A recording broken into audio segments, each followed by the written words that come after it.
Bonjour et bienvenue à l'émission Hello Dolly. Ça me fait plaisir d'être parmi vous dans cette belle journée. Merci d'être là. Aujourd'hui, j'ai vraiment quelqu'un qui me touche. C'est une inspiration pour moi. C'est quelqu'un qui a écrit au-delà de 75 livres dans je sais pas combien de langues, mais on en parlait tantôt. C'est quelqu'un que j'ai rencontré dans les airs. Je sais que ça a l'air funny, drôle, mais on était les deux à jeun, là, on n'était pas dans les airs high, là. Puis c'est un homme qui me donne l'espoir d'un jour arriver peut-être à faire autant que lui. Auteur, best-seller, reconnu, sans vous retarder, je vous présente Mark Fisher. Hey, bonjour Marc, merci d'être parmi vous dans cette belle journée.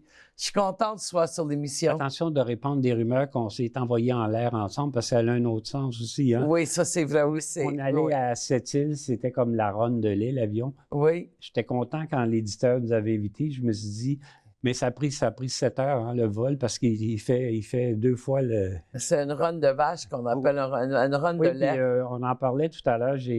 En revenant, j'étais assis avec le regretté Georges Hébert-Germain, puis qui est parti, il nous a quittés trop tôt. C'est lui qui avait fait, entre autres, plusieurs bons romans et la biographie de Céline Dion. Puis ça m'a rappelé des souvenirs un peu lointains.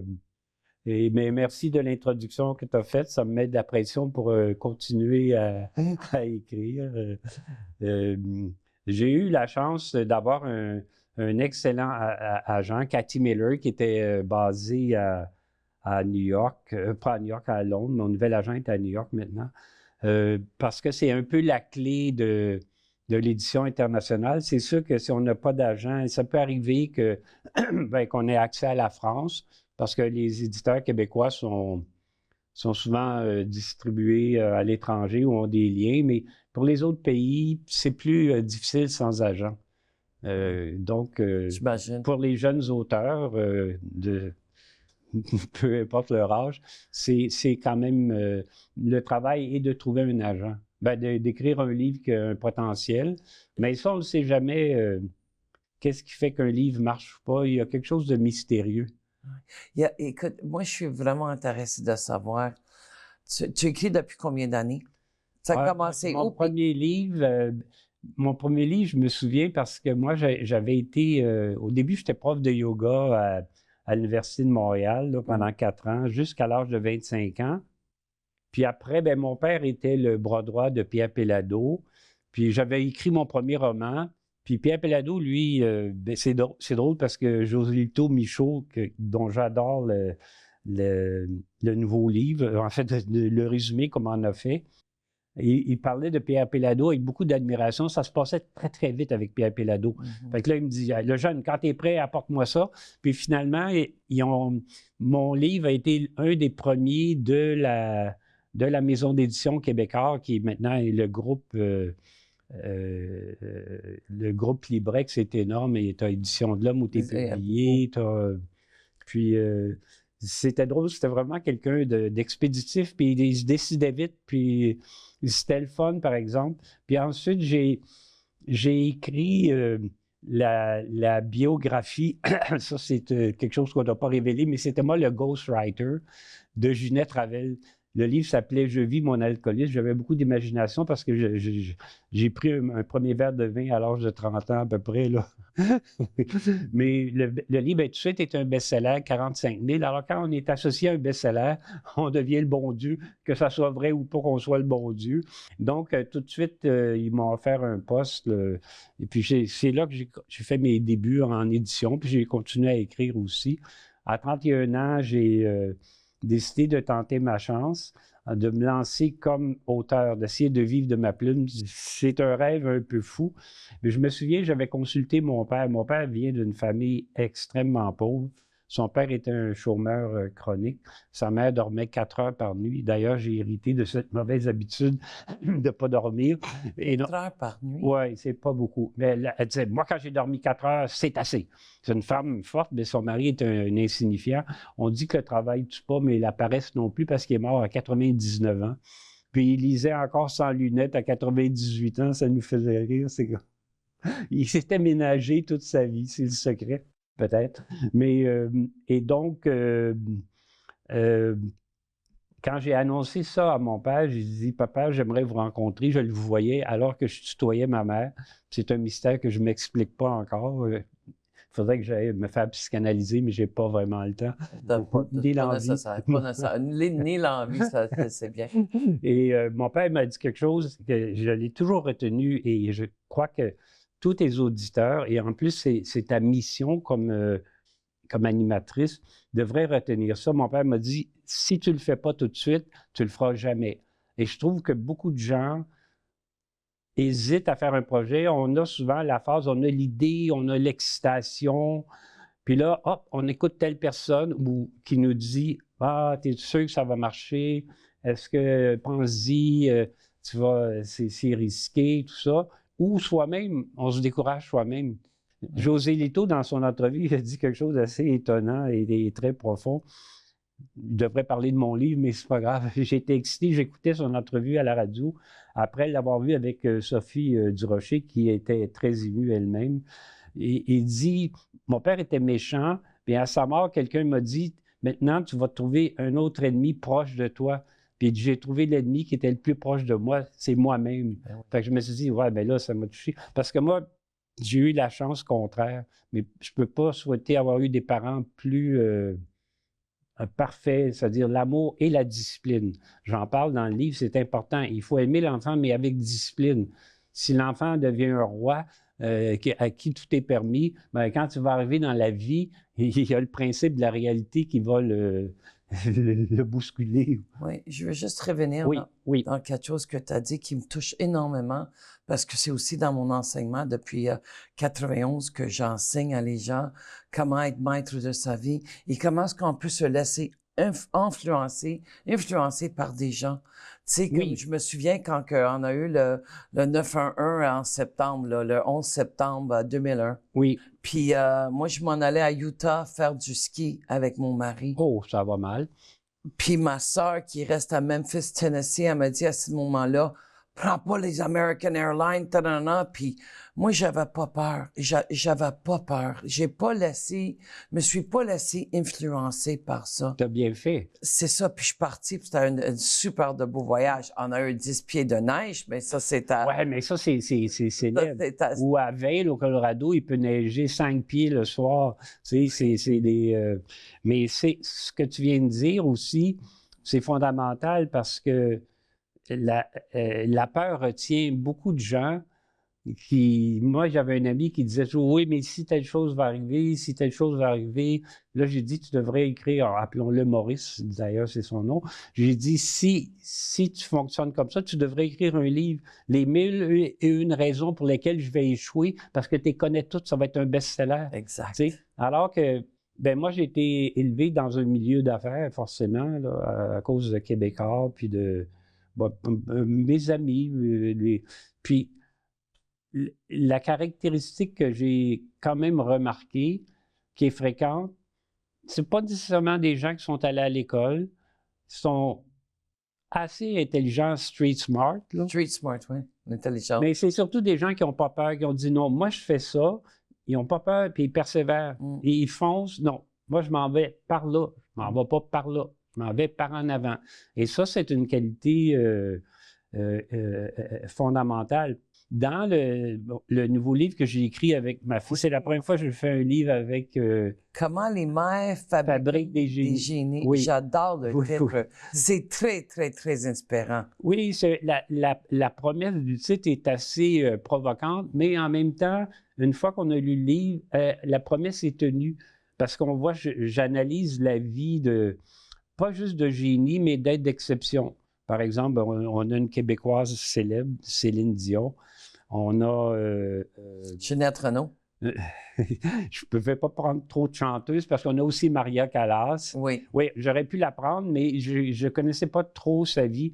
Tandis que dans le cas de Céline Dion, c'est sa mère qui a été vraiment le pilier de... Je parle aussi de Thomas Edison, de Mozart, de Agatha Christie. On a essayé de Richard Branson, le fameux homme d'affaires anglais. Donc, et on voit que On parle de ce qu'on a nommé l'effet Pygmalion. Qu'est-ce que c'est l'effet Pygmalion? Pygmalion, c'était un sculpteur grec qui est célèbre, puisqu'on en parle encore aujourd'hui, qui était tombé en amour avec sa statue de telle manière qu'elle s'est mise à vivre, elle a pris vie. Alors, on voit que beaucoup de mères ont utilisé l'effet Pygmalion. On le dit, on a un chapitre là-dessus, mais c'est prouvé. Il y a un livre qui a été écrit là-dessus par le docteur Spock. Tout se joue avant 6 ans. C'est pour ça que l'importance de la mère est capitale. Wow. Dans les premières années. Plus vous attendez, plus ça va être difficile de... Puis aussi, il faut dire que jusqu'à récemment, disons, mettons, jusqu'à il y a 30-40 ans, c'était la mère qui s'occupait de l'éducation des enfants. Par exemple, dans le cas d'Agatha Christie, dans son autobiographie, elle dit quelque chose d'extrêmement drôle. Elle dit « Mon père était charmant, mais il n'était pas très intelligent. » Alors, on voit de qui elle tient son génie. Donc, il y a d'autres règles aussi importantes, parce que j'ai fait le livre, vous savez, que le docteur Lafontaine, qui est psychiatre, qui est mon beau-frère. C'est un peu une histoire de famille un peu bizarre, parce que je l'ai hébergé. J'ai eu une assez grosse opération qui m'a forcé à une convalescence assez longue. Puis lui aussi était en convalescence, puis je l'ai hébergé. C'était drôle, il était mignon, il m'apportait mon café le matin. J'adore. Puis ma fille venait pour nettoyer ma plaie qui était pas loin du cœur, si on peut le dire, sans trop donner de détails, mais en fait, je m'en foutais un peu. J'étais bien traité à l'Institut de cardiologie. Mais puis là, on discutait de... Lui, c'est un psychiatre, mais comme beaucoup de médecins, il a lu plus de livres que moi. Il lit les poètes russes, tout ça, il est extraordinaire. Ma fille aussi, une fois, elle était dans ma bibliothèque, elle a dit « Papa, je passerai des heures ici. » Alors je me dis, on influence quand même beaucoup nos enfants. Je lui ai jamais dit « Il faut que tu aimes lire, il faut que tu lises. » Mais... Tu as montré l'exemple.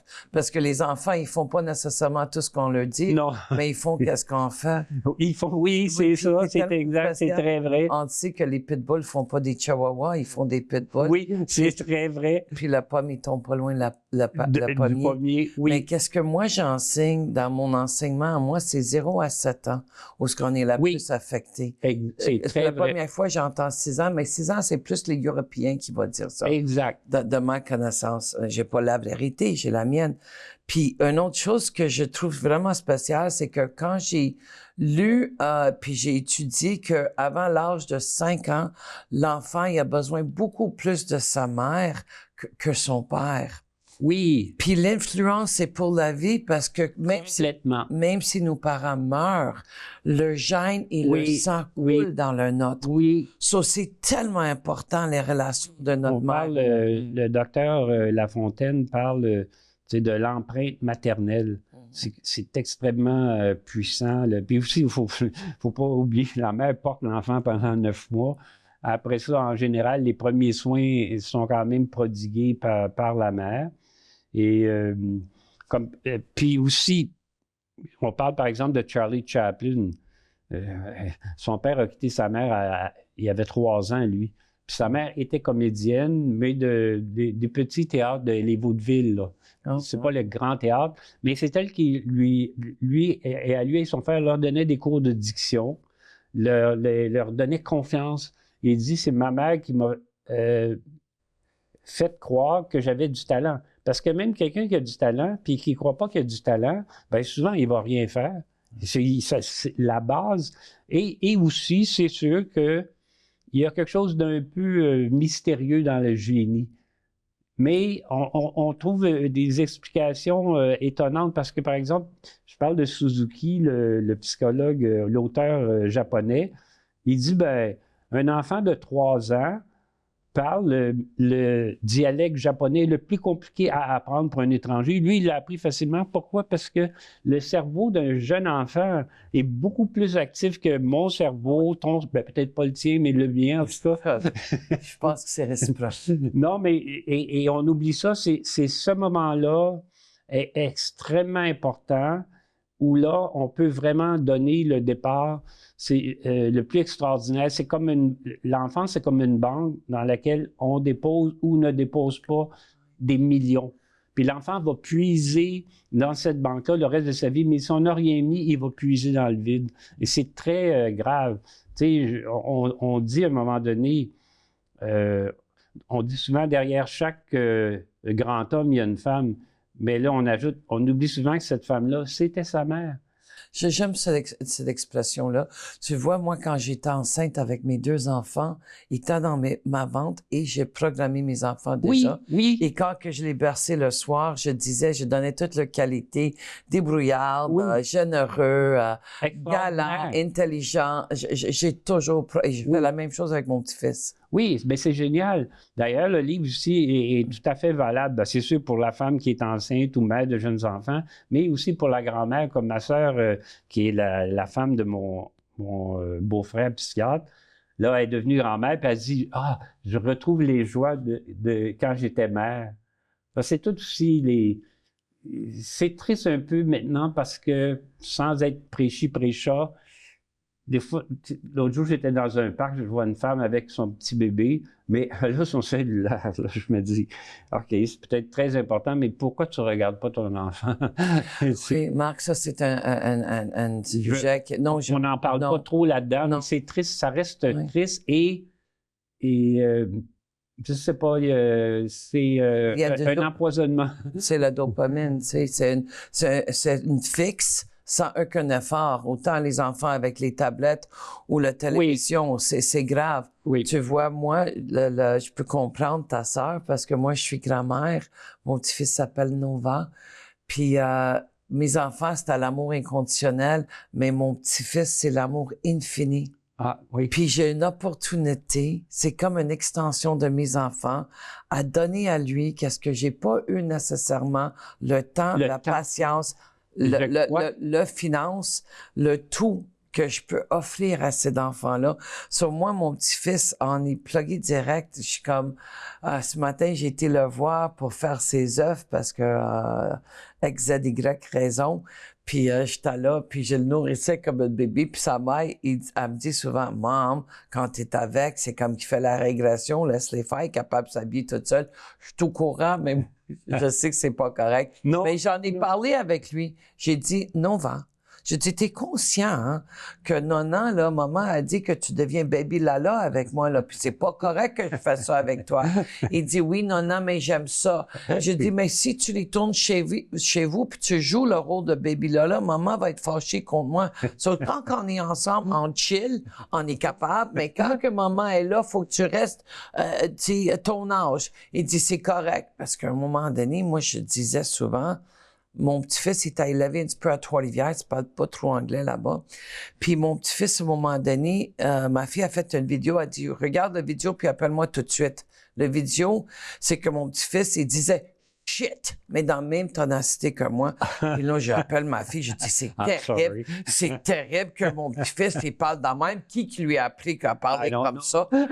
Comprends pas, tu sais. It's a mystery. C'est ça, exact, tu sais. Puis elle dit, Maman, ici, à Trois-Rivières, là, on parle tout en français, c'est québécois ici. Puis elle n'a pas Acadien, peut-être. Acadien, il mélange les deux. Mais finalement, le moral de l'histoire, c'est qu'on a fait une entente, moi puis lui, que dorénavant, on dit plus shit, on dit shoot. So, des fois, j'ai des rechutes, puis ils vont me dire nonna, parce que nonna, c'est italien, grand-maman. Il dit, on dit pas shit, nonna, on dit shoot, nonna. Puis c'est juste, c'est tellement réel. Ah, c'est pour ça que tu m'as dit mange de l'amour au début. Oui. C'est comme tu substitues les mots, hein? Mais c'est parce que moi, je crois beaucoup dans la loi de retour. Oui. Qu'est-ce que je mets dans mon jardin va pousser. Oui. Si je mets des tomates, c'est sûrement pas des patates. Oui. So, je souhaite à les autres qu'est-ce que je me souhaite. So, j'ai pas goût de manger la menthe. So, je préfère utiliser le mot l'amour dans mes phrases. Oui, bien c'est très important aussi parce que le rôle que tu fais avec ton petit enfant, je veux dire, ça a une valeur qui dépasse ce que tu peux penser, à mon avis. Les livres qu'on a étudiés, la vie des génies ou des êtres d'exception qu'on étudie le prouvent 1 million de fois. C'est extrêmement... C'est la base de presque tous les succès, cette chose-là que tu vas semer. C'est décent. Puis aussi, on dit, on passe des du temps, de l'énergie, des millions de dollars à inventer, bon, un nouveau moteur, un nouveau truc, mais on se concentre pas tellement sur comment créer l'être le plus exceptionnel qu'on puisse faire. C'est un peu triste quand même. Oui. Tu sais, et pourtant, c'est tellement important, c'est tellement fondamental. C'est d'ailleurs la mission de la Centre Attitude que j'ai fondée en 99. Mais tu vois, aujourd'hui, on est dans une ère de vite, vite, vite. Oui. On mange vite, on court vite, l'enfant, faut qu'il fait vite. Quand je vois les parents qui promènent avec leurs enfants, qui ont des petites jambes de même, puis les parents, ils ont des jambes comme nous, oui. ils tirent l'enfant. Puis moi, je marche lentement avec mon petit fils, c'est lui qui me tire. Oui. Non, ah oui, vite, vite, tu sais. Mais je trouve ça plate, mais c'est ça aujourd'hui, c'est ça cette année. Puis l'importance pour moi, Marc, c'est qu'on s'adapte et on soit conscientisé, qu'on donne le pouvoir à la techno, à l'intelligence artificielle, au lieu de avoir du temps de l'humanité. Mais on peut pas y aller contre le vent, on peut juste... Oui, on peut, c'est-à-dire, tu sais que des gens comme Bill Gates et Zuckerberg, quand leurs enfants étaient jeunes, leur interdisaient d'utiliser, mettons, un écran avant l'âge de 5 ou 6 ans. Oui, comment? Pourquoi? Ben non, c'est parce qu'ils savent l'effet, là, tu sais, comme en anglais, le FOMO, Fear of Missing Out. Moi, des fois, ça m'attriste. J'ai écrit dans le livre un aveu. J'ai dit, moi, je préfère regarder les femmes que mon écran. Tu vois, les gens dehors, c'est juste, c'est dangereux même. Tu sais, ils marchent, il peut avoir, je sais pas, un trou de construction. Mais c'est une autre époque. Oui, mais si je prends ton livre, que d'ailleurs, j'adore la couverture, Comment les mères fabriquant des génies, c'est extraordinaire, tu sais. Mais quand on lit ce livre-là, il y a une fin, il y a the end, tu sais, c'est fini. Mais avec un écran ou avec la télévision ou les téléphones, il n'y a pas de fin. Oui, mais moi, ce que je déplore, puis ça va peut-être paraître curieux, moi, je considère que j'ai un certain nombre de qualités intellectuelles, comme tout le monde, mais quelle est, à ton avis, ma principale qualité intellectuelle? La curiosité. Ah oui. Il y a 1000 choses que je veux apprendre sur ça. Tandis que quand tu regardes, je me suis fait liker, ci, ça, on n'apprend rien. Moi, je trouve ça très triste. C'est comme un suicide cervical. C'est comme... Moi, ce que je déplore le plus, c'est le manque de temps pour... Il y a plein de choses que j'aimerais découvrir, comme par exemple, des choses des fois extrêmement... il y a quelques mois, je vais chez mon comptable, puis je regarde ces orchidées. Ces orchidées étaient comme géantes. L'orchidée était la fleur préférée de ma mère. Alors, à sa mort, j'ai gardé certaines de ces orchidées. J'en cultivais déjà. Puis je regarde ces orchidées, les feuilles étaient extraordinaires, les fleurs. Puis là, je demande à sa femme, parce que c'est sa femme qui s'occupait des fleurs, comme les femmes s'occupent des enfants qui sont le plus important de tous les jardinages. Elle m'a expliqué sa technique qui s'appelle simplement le bassinage. Le bassinage, c'est que vous prenez votre orchidée, le fond du pot doit être retiré, vous faites tremper, vous inondez pendant une demi-heure, une fois par semaine. Après ça, vous essorez. J'ai fait ça pendant un mois.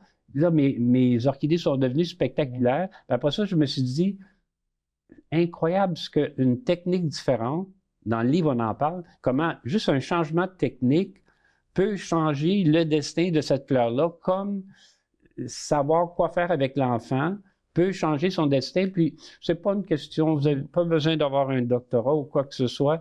Les techniques qu'on explique là-dedans sont très faciles. Par exemple, il y a la loi des 10 000 heures.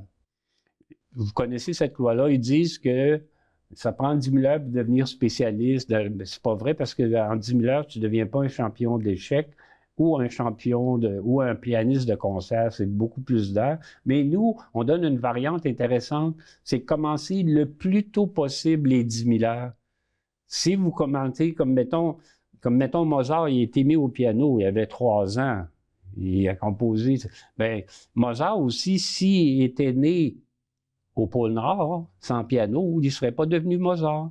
Exact. Et son père était musicien, dans le cas de Mozart et de Tiger Woods. Tiger Woods, son père, à 3 ans, il l'assoyait dans une chaise berçante dans son garage. Il y avait un filet, il frappait des balles. Wow, je ne savais pas. Et aussi, son père était extrêmement... son père, c'est un Green Beret, ça veut dire les soldats... Green Beret, oui, j'ai entendu parler. Sont les missions les plus difficiles. Oui. Et on l'explique là-dedans. Avec lui, il faisait ce qu'on appelle la maïeutique. La maïeutique, c'est une technique de raisonnement qui a été, disons, popularisée par Platon, qui a raconté la vie de Socrate. Oui. Non, mais Mais la maïeutique, c'est faire découvrir la vérité à la personne en le questionnant. Son père disait, par exemple, qu'est-ce qui est le plus important, mettons, quand tu frappes ton coup de départ? Ben, là, il disait, il faut que tu regardes à tel endroit, il faut que la balle arrive là. Après ça, qu'est-ce qui est le plus important? L'enfant avait 3 ans et aussi, on en parle souvent, il ne faut pas avoir peur, puis c'est ce que tu viens de dire à ton petit enfant, le raisonnement, tu lui parles comme s'il était adulte et l'enfant aime ça. Oui. Ça veut dire que tu respectes son intelligence, puis il va s'élever à ce niveau-là plus rapidement que tu penses. Oui, parce que si tu parles avec un enfant comme langage de bébé, gaga, gogo, il faut qu'il reprenne 2 fois à parler comme il faut. Ben oui. Mais c'est notre façon d'enfantiler. Tu vois, mon petit-fils encore, je reviens avec lui parce que mes enfants sont nés en 97, puis l'autre en 2001, mon gars en 2001, ma fille en 97. Mon petit-fils, je fais toujours articuler des mots. Quand la mère de Charlie Chaplin enseignait la diction, exactement la chose. Je savais pas ça. Ben là, je vais lire ton livre, c'est sûr. J'ai hâte d'ailleurs. C'est un détail, mais Charlie Chaplin, c'était sa mère. Mais ça, c'est mon blessure, Marc, parce qu'il faut que tu comprennes, je parle 5 langues. Oui. Puis toute ma vie, les gens me disaient que j'avais un accent. Puis c'est sûr, j'avais un accent. J'ai un accent en français, j'ai un accent en anglais, j'ai un accent en italien. Parce que c'est gitan, mon accent. Oui, t'sais. oui, OK. Puis les gens, ils me disaient, t'as un accent sur moi, je veux pas qu'il vive ça. Déjà, son nom, c'est Dimitro, comme moi. Mais je voudrais pas qu'il vive ça, cet accent-là. Ça, je articule avec lui. Quand ma fille et mon garçon étaient jeunes, j'explique toujours l'importance de parler en anglais. Ils ont été à l'école en privé, en français. On restait à Saint-Sauveur, dans les Laurentides, tout le monde parle en français. Je parlais toujours en anglais. Et quand ma fille était dans l'affirmation de soi vers l'âge de 13-14 ans, au lieu on appelait ça des crises, à cette heure, c'est l'affirmation de soi, elle me disait, si tu veux que je te parle en anglais, je te parle plus. Puis elle me parlait plus, là. Elle me parlait pas. Vrai. Elle avait un caractère. Tu sais, les chatons ne font pas des pitbulls, des avertants. Oui. Whatever. J'adore son caractère.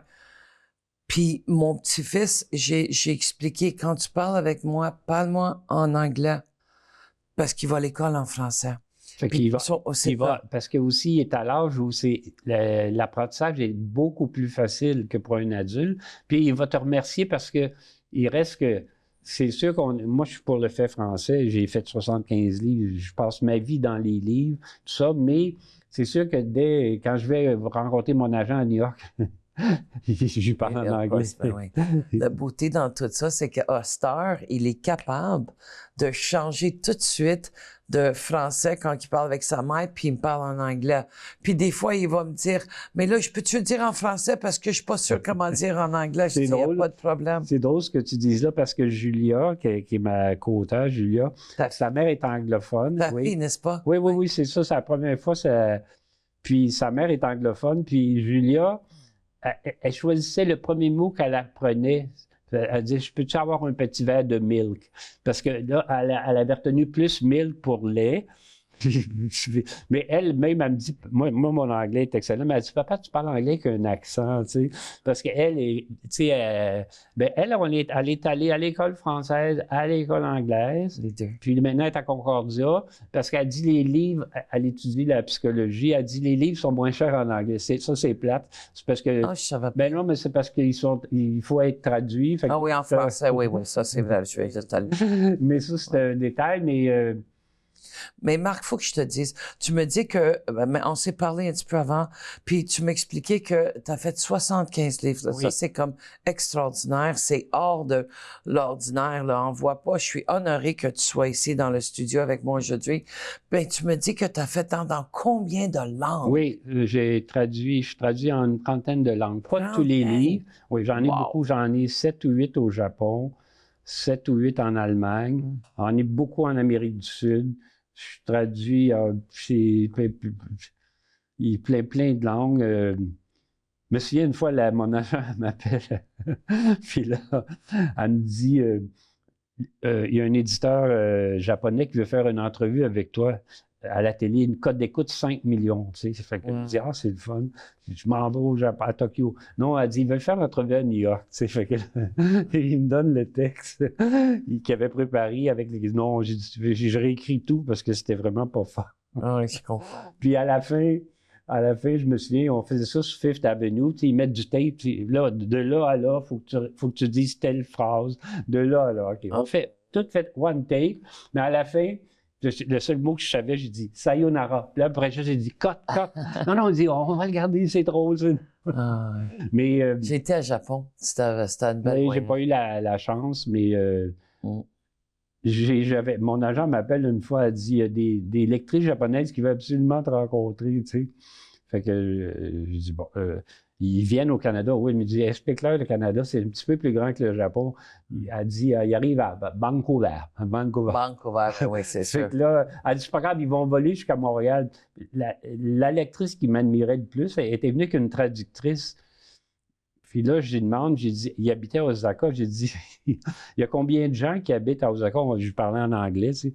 Là, elle me répond, oh, very nice, very nice. Fait que là, même la traductrice, elle comprenait rien. Elle comprend pas un mot. Je veux revenir à ton livre parce que, tu sais, je trouve ça tellement merveilleux que ta fille, Julia, a cette image et connaissance que papa, c'est un auteur, puis qu'elle s'implique dans un livre. Oui. Surtout, qu'est-ce qui me touche, parce que c'est directement dans ma mission, c'est de faire une meilleure vie pour leurs élèves, de donner tout ce qu'on peut pour garder cette relève. Oui, c'est très important. Et ce livre-là vient directement et qu'apprendre le relève de son père à quelque part. Je ne sais pas si elle va continuer dans le aussi, ça tombe bien parce qu'elle est en étude de la petite enfance. Fait que c'est pour ça que son input, là, par exemple, on parle de Piaget.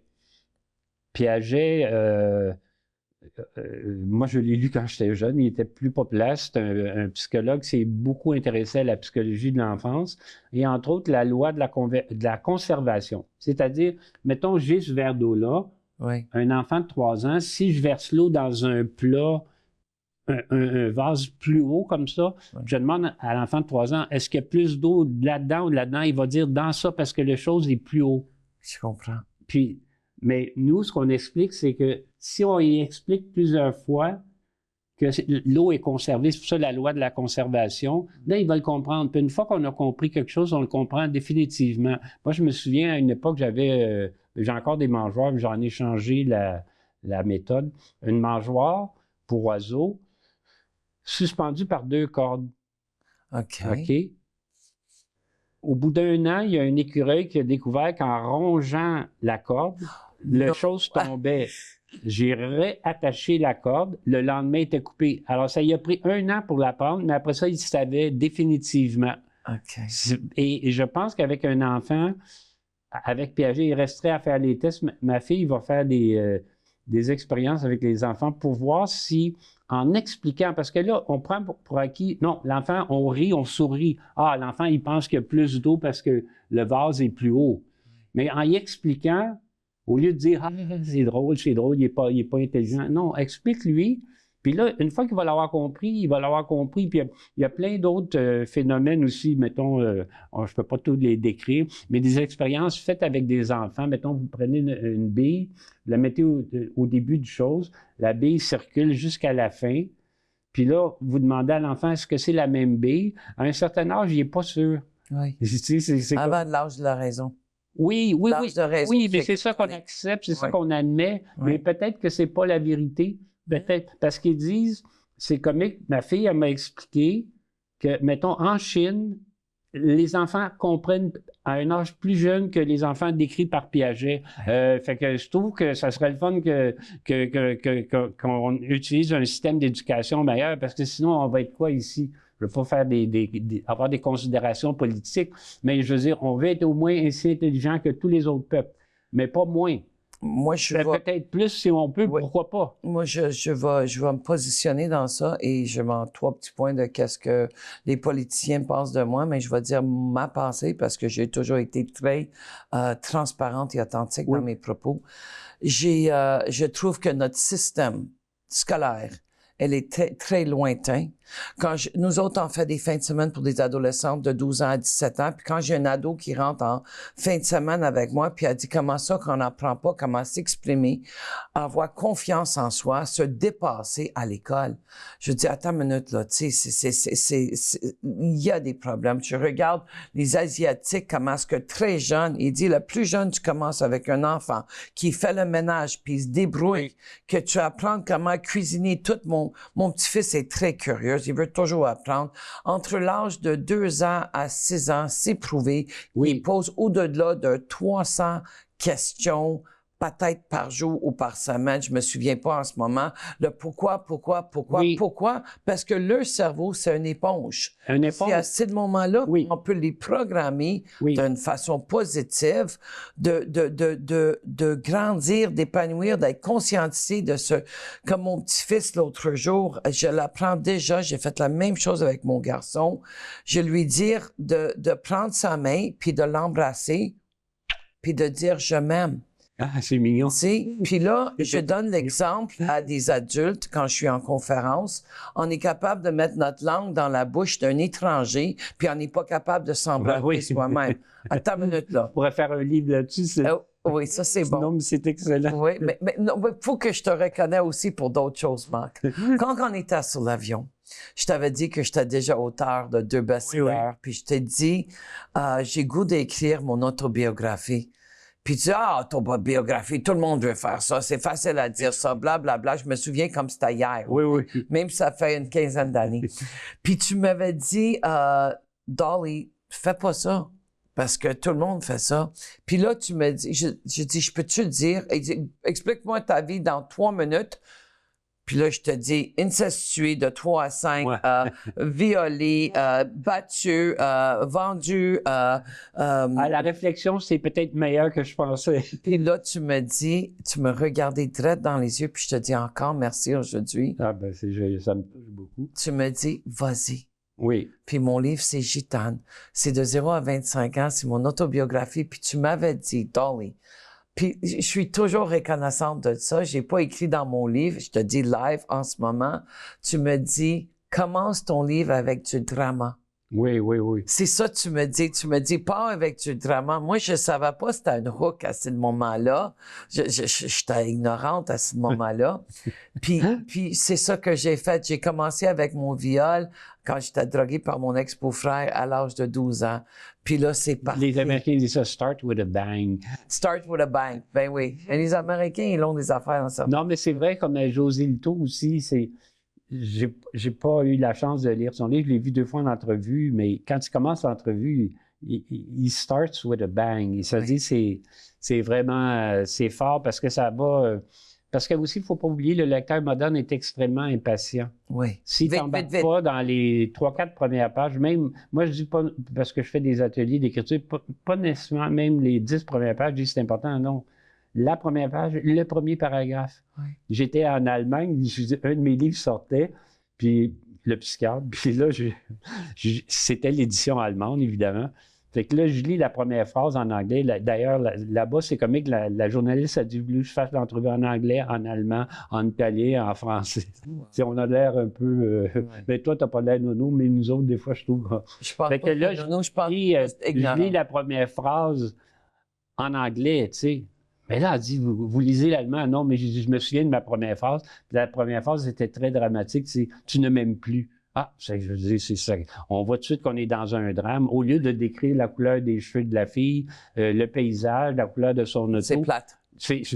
Voilà. Mais tu m'as inspiré dans ça, puis c'est exactement ça que j'ai fait. Oui, ben c'est beau. J'ai commencé mon livre avec un drame. Oui. Puis, tu sais, je m'attendais jamais que j'aie une troisième best-seller. Ça va te chercher tout de suite il y a aussi une question de respect du lecteur, dans le sens que moi, je vis de ma plume. Je pense constamment. Ça, c'est très rare. Oui, mais ce que je veux dire, c'est que ça me force, puis je sais que ça sera peut-être pas bien vu par l'intelligentsia, de penser au lecteur. J'écris pour être lu quand même. Wow! Tu sais, je me lève pas la nuit avec mes émois. Si c'est trop long, même si moi, supposément, un grand génie a écrit ça, non, c'est pas bon, c'est trop long, je coupe.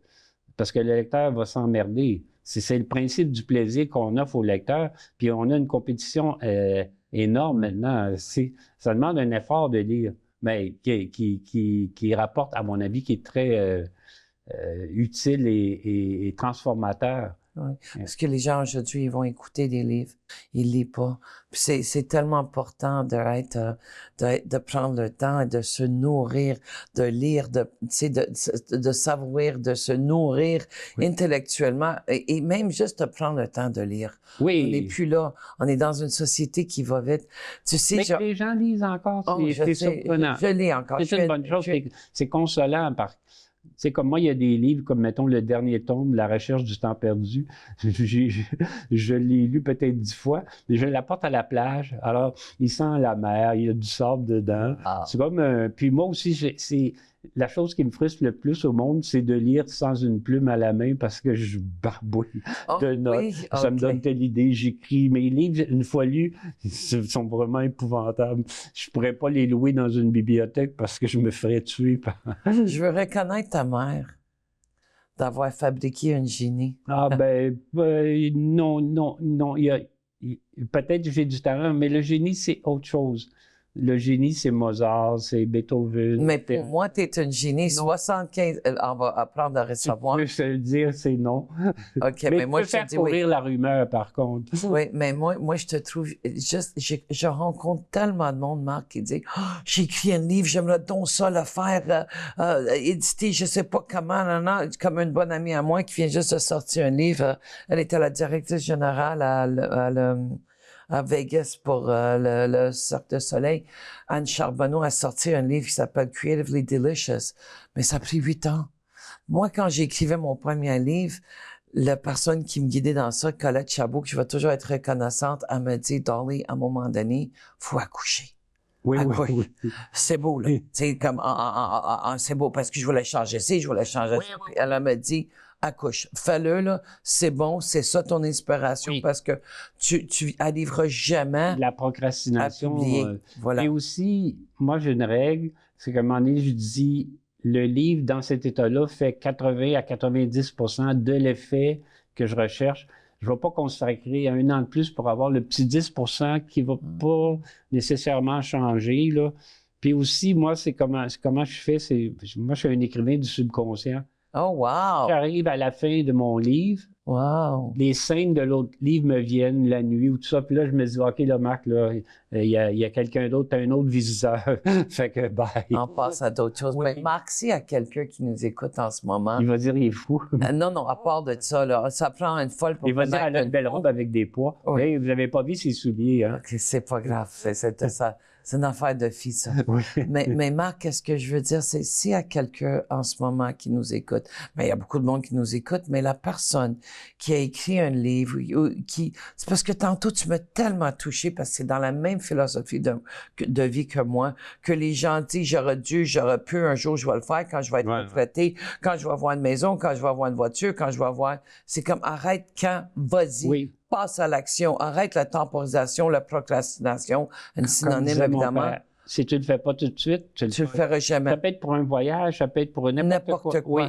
Mais quel sera le message que tu diras à ces gens-là qui ont une plume, mais ils n'ont jamais édité, ils n'ont jamais fait le pas de plus? Parce que j'en connais beaucoup, là. Je suis très, très bien entouré des gens, pareil comme toi, évidemment, peut-être plus toi. Mais qu'est-ce que tu dirais à cette personne-là qui a écrit, qui voudrait faire le pas de plus? C'est quoi le processus ou le démarche qu'on devrait Il y entreprendre? a une chose qu'on pourrait dire qui est assez vraie, qui peut être un peu accablante, c'est que si tu ne te sens pas forcé intérieurement d'écrire, c'est peut-être parce que tu ne devrais pas écrire. Oh! C'est un peu... puis si tu es forcé intérieurement d'écrire, il n'y a pas personne qui va t'empêcher d'écrire. Cela dit, c'est bon il y a des écrivains qui fonctionnent avec des plans, d'autres sans plan. Georges Simenon, qui a écrit 600 livres, il écrivait, il faisait lui en 7-8 jours, fait que je me trouve très lent et paresseux. Il faisait, dans sa meilleure période, il faisait jusqu'à 12 livres par année, des petits livres, là, mais c'était comme un génie extrême. Wow. Mais lui, il faisait pas de plan. Mais moi, je trouve que c'est bon.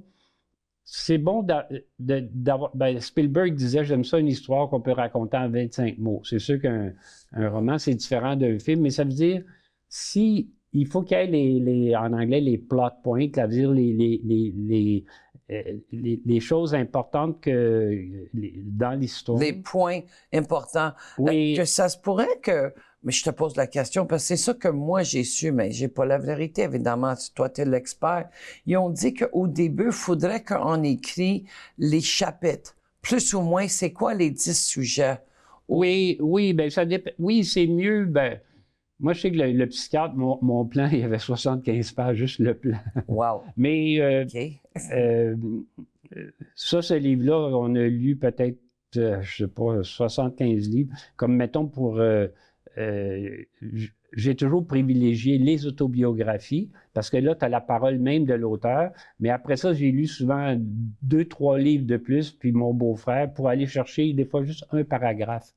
Parce que pour vérifier si c'était juste mais je dirais que souvent, aussi le meilleur secret, si vous voulez écrire, le meilleur conseil que je pourrais donner, c'est écrivez. C'est-à-dire, bon. C'est comme quelqu'un qui dit, j'aimerais ça faire du patin. Bon, as-tu des patins? Oui, mets-les. OK, puis va sur la glace, tu vas tomber un peu, mais tu patines. Tu sais? C'est dans n'importe quel domaine. Puis aussi, c'est quand même très bon de lire dans le genre qu'on veut écrire. La lecture, c'est un peu le gymnase du romancier ou de l'essayiste. Donc, je ne connais pas aucun romancier ou écrivain qui n'est pas un lecteur extrêmement vorace. Oui. C'est comme votre aliment, ça part de là. Ben aussi, c'est votre gymnase aussi. Parce qu'ici, mettons, comme moi, j'écoute souvent Forensic Files, c'est comme... Oui.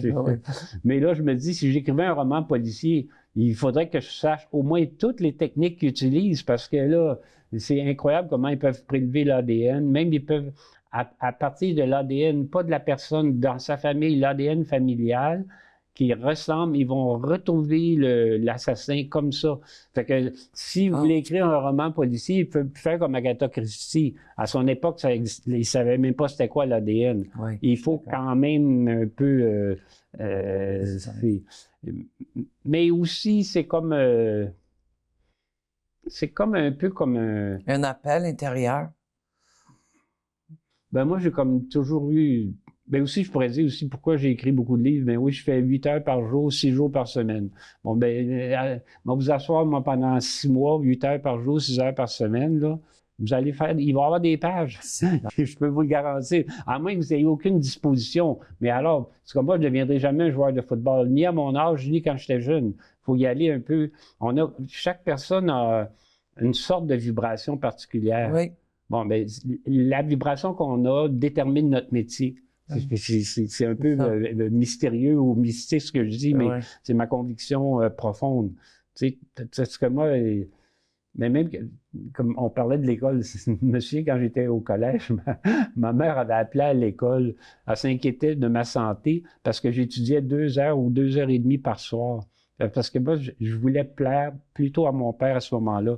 Je me souviens, une fois, on avait un examen de thème latin. Le thème latin, c'est traduire du français vers le latin. Puis le professeur a dit, on va choisir parmi les 10 thèmes suivants. Okay. Je les avais tous traduits, tous appris par cœur. Je suis arrivé à l'examen, ça commençait à 8h30. À 9h, mon médecin, je suis sorti. Là, les gens, ils ont dit... Fisher, il va couler. Mais non, j'ai eu 95%. Ah, non, mais c'est parce que j'étais studieux par ambition, parce que si j'arrivais pas premier, mon père disait Mettons, j'arrivais deuxième, là, ça arrivait peut-être 3 fois par année. Mon père disait, qui est arrivé premier? C'était juste la phrase. C'est juste la phrase, oui. Là, je me disais, non. Là, je me disais, là, faut que j'arrive. Oui. Ça, c'est beaucoup dans la façon que je parle. Mais ça prouve aussi, là, c'est un commentaire à quel point le père s'en fout, tout ça. Le père, mais j'en suis pas tombé malade. Mais ça me fait drôle parce que maintenant, ils ont supprimé les devoirs et les leçons. Moi, à l'âge de 11-12 ans, je passais 2 heures le soir. Mettons, dans la grammaire latine, j'étudiais les exceptions en bas de page. Wow. Je voulais que tout soit parfait. Ça, c'est la performance qu'on appelle. Oui. Performance. Oui, c'est bon. Je l'ai jamais entendu, je l'adore. Ouais. Je vais t'appliquer, je te donne pas de droit d'auteur. Parfait, je suis correct avec ça parce que tu me donnais beaucoup avec notre rencontre quand même. C'est bon, c'est génial comme... Ben après, là, nous, c'est de la meilleure performance quand même. Oui, mais moi, je voudrais, en terminant l'émission dans quelques minutes, savoir que si tu as un truc, je sais que c'est très important de lire ce livre-là. Et d'ailleurs, je te remercie parce que tu me laisses une copie. Oui. Et je vais le lire. Je te garantis, je vais le donner. Maintenant que t'es grand-mère, tu n'as pas le choix. Oui. Non, mais c'est pour vrai, c'est immense. Pense à l'orchidée, pense à l'écureuil qui a appris. C'est toutes des choses. On a plus de pouvoir comme éducateur qu'on pense. C'est parce que on n'a pas les techniques, mais là, c'était il y a dans des techniques dans le livre. Oui. Si un parent, sûrement il y a des parents qui nous écoutent en ce moment, qu'est-ce que tu dirais à eux à propos de leurs enfants? Est-ce que tu auras des consignes à donner, à part de lire ton livre, qui est la première? Oui, ben moi, je dirais, ben moi aussi, c'est peut-être parce que j'ai comme un esprit de clan. C'est-à-dire que j'ai reçu beaucoup, je veux donner beaucoup à ma fille, puis je veux que ma fille donne beaucoup. C'est comme un fil d'or, la transmission c'est comme un trésor, mais un trésor de qualité morale, d'ambition. L'ambition, souvent, est mal vue, mais moi, je trouve que c'est une qualité, l'ambition. Moi aussi. C'est beaucoup d'inventions. Mettons, Ford, c'était tout qui a inventé la voiture. C'était des gens ambitieux, ceux qui ont inventé les avions ou tout ça. L'ambition est une belle qualité. Moi, je trouve, donc, pour revenir à ta question, considérez que vous, puis même si vous ne l'avez pas reçu, Voltaire a dit une chose très belle, le bonheur est la seule chose qu'on peut donner sans l'avoir soi-même. C'est-à-dire que c'est difficile, mais on peut le donner quand même. Alors, pour ceux qui n'ont pas eu la chance, comme, mettons, José Lito, je ne sais pas comment il élève ses enfants, mais je suis sûr qu'il donne plus que ce qu'il a reçu de son père, parce que c'était surtout des baffes puis des insultes. Tu sais. Mais c'est de dire, non, je suis un être humain, dans cette époque-ci, dans ce pays-ci, et je peux avoir un impact sur un être humain que j'ai créé. Des fois, l'homme a participé juste quelques secondes, puis il a disparu. Au courant. C'est une autre précocement, oui. Ça fera l'objet d'un autre livre. Mais donc, c'est l'importance de l'héritage moral. On donne pour qu'il y ait une chaîne, je trouve. Et cette chaîne-là est importante. Puis ça combat un peu aussi. Il y a quand même beaucoup de mal dans le monde et de malheur. Et c'est la contribution qu'on peut faire de personne à personne. On déplore tous la guerre en Ukraine, mais malheureusement, c'est triste. On peut absolument rien faire. Tandis qu'avec un enfant, l'enfant est là, près de nous. Puis ensuite aussi, il s'en va, ça fait drôle. Je me souviens, quand ma fille avait 12 ans, on écoutait des petites movies, parce qu'on parlait un peu comme on était acadien. Je n'ai pas l'accent qui est si savoureux. Mais à un moment donné, il a dit, ben là, papa, j'ai 12 ans, j'ai pas besoin d'écouter le film avec toi. Là, je suis comme un chagrin. Ah oui, c'est... Là, j'ai rien dit, mais là, j'ai été piteux comme un chien qu'on chasse. C'est qu'ils disent, Marc, que de 0 à 12 ans, on a nos enfants très proches. Puis il y a un E.T., que quelque chose arrive, on ne sait pas quoi, 11, 12, 13, puis tout d'un coup, ça devient une autre personne. Puis là, on dit, on s'en va en ski. Puis l'enfant, il dit, mais... j'ai pas le goût. Voyons donc, toi, depuis quand tu parles? Depuis quand tu as le caractère? Mais c'est vraiment de 0 à 12 ans, à partir de 12 ans? Moi, c'est exactement ça. Tu vois, je connaissais pas ça, mais je l'ai vécu. Puis, en même temps, il faut les élever pour qu'ils soient autonomes. Puis des fois aussi, on déplore Affirmation de soi. Non, on déplore leur grande dépendance de nous quand ils sont jeunes. Oui, Après ça, on la regrette parce qu'ils sont partis. Ben, ils vont rappeler des fois, papa a reçu un peu d'argent pour... Ouais. Tu sais, on parlait d'éducation tantôt, Marc, puis il n'y a pas d'école pour devenir parent. Il y a énormément d'ignorance, puis l'héritage, ça se transmet de famille en famille. C'est très vrai. C'est triste. Oui, je sais. Puis à Québec, mais tu es obligé de prendre un cours de conduire un morceau de tôle. Mais pas pour être un parent, pour élever un enfant, pour être... Mais on est à la... On fait du temps, d'énergie à faire toutes sortes d'inventions, mais... On est à la même place parce que il n'y a pas d'école. On fait de notre mieux.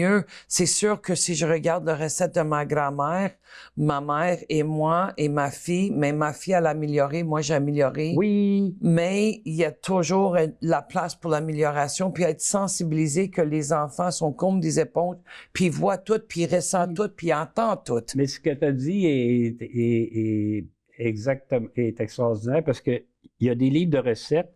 Puis ma mère avait le livre de Jeanne Benoît, qui était l'autorité. Ma sœur, là, moi, je l'ai, mais mettons que je suis plutôt nul. Dans la cuisine. D'ailleurs, je mange presque pas, alors je sais pas, je suis pas attiré par la nourriture. Mais il y a cette tradition-là culinaire qui est extraordinaire. Vous regardez ici, puis mettons les grands chefs français, c'est tout comme... moi, je trouve ça beau, ces traditions-là. Oui. Le chef apprend, t'es apprenti, après ça, tu transmets, t'améliores, tu vas ou découvrir une nouvelle recette. J'étais comme à Venise, j'étais allé souvent, mais... c'est là qu'a été inventé au Harry's Bar le carpaccio, le fameux carpaccio, avec la sauce universelle. La sauce, quel beau nom. C'est une sauce universelle. Ah, tu dis, ah bon. Wow. Le gars, il était pas modeste.